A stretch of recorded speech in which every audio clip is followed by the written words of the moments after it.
You ask Tiger to calculate. This deals with finding the midpoint between 2 points. The midpoint between the 2 points is 10, 60. Let's solve it step by step. Plot the 2 points and calculate the midpoint using the formula. The coordinates of point 1 are, x1 equals -36, y1 equals 84. The coordinates of point 2 are, x2 equals 56, y2 equals 36. PM represents the midpoint of the 2 points.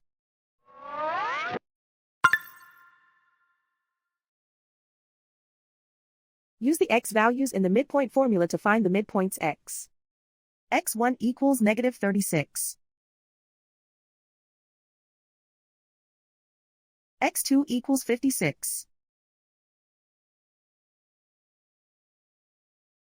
Simplify the arithmetic.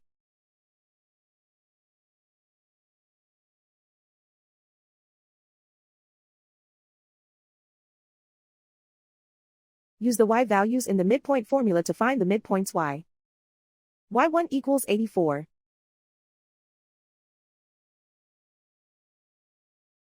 y2 equals 36.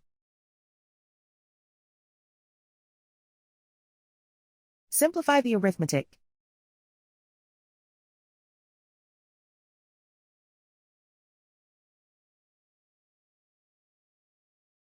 And so, the midpoint is 10, 60.